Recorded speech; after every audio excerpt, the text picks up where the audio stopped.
Love-inspired suspense and HarlequinAudio present Searching for Justice by Connie Queen, performed by Cindy Stark. Rejoicing in hope, patience in tribulation, continuing instant in prayer.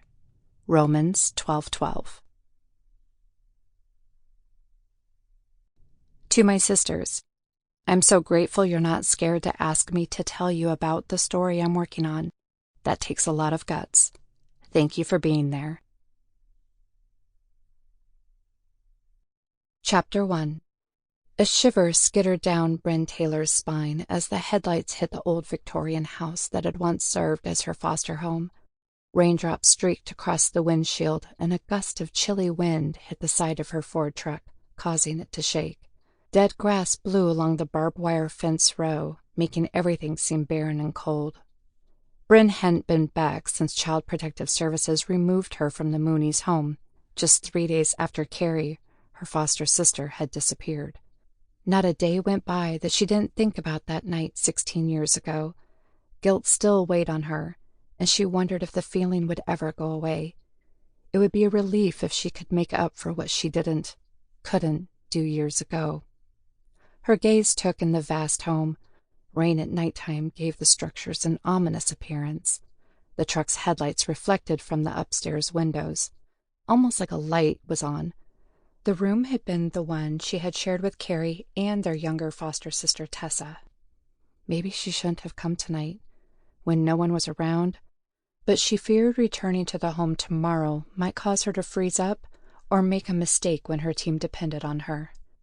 She'd only been with the Canine Search and Rescue Unit for the Rockford County Sheriff's Department for 10 months, and the need to prove her competence pulled at her more than it should. A text had come through tonight from Lieutenant Dotson after 8:30 about the missing 16-year-old girl. The last place the teen had been seen was at Bryn's old foster home. 2 teens had gone missing from the same place. Coincidence? Maybe.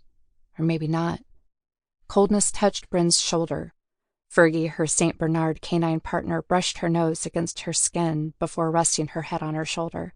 Bryn smiled and ran her fingers through the soft hair. "Hey, girl, we're not getting out tonight. I just needed to see the old place before we meet the lieutenant and the other deputies in the morning." Big brown eyes stared up at her as if the canine understood, and maybe she did. The dog had been hers ever since she worked with a rescue unit in Denver. After an avalanche that almost took her and the canines' lives, Fergie was dismissed from duty, and Bryn returned to Texas to work with the local sheriff's department, since she couldn't leave her partner behind. Sheriff Laughlin was glad to add them to their search and rescue unit, even if St. Bernards were unusual work dogs due to the heat in the Lone Star State. Being that Fergie was cross-trained as a cadaver dog added to her list of assets, but it didn't help that her boss, Lieutenant Dotson, had made his reservations clear about having a St. Bernard on the team. Bryn got the feeling if it was left up to the lieutenant, he would insist she find a new canine partner. As she surveyed the house, she wondered if it was possible the missing girl was hiding in the house. She glanced back at the message sent to her phone with the girl's name, Reagan Hepburn, 16 years old with shoulder-length dark blonde hair, approximately 5'4" and 105 pounds. The picture supplied by the teen's mother showed a pretty girl with dimples, dressed in a cheerleading outfit. "Reagan, have you been up there?" She leaned forward to get a better vantage point. Fergie whimpered and glanced at her. "Give me a few minutes, and then we'll go home." She patted her head. The teen had told her mom she was going to her cousin's house for a couple of days, but then the mom's sister called to ask for a recipe. Once the sisters were talking, the mom inquired how Reagan was doing. That's when she learned her daughter had never shown up.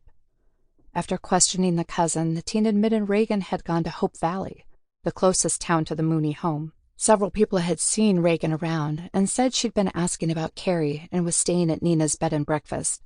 The last time anyone had seen her was yesterday, when she had inquired about going to the Mooney home. According to the report, a couple of deputies had already checked the house. What if the girl was staying in the house? Maybe she had hidden when the deputies came by.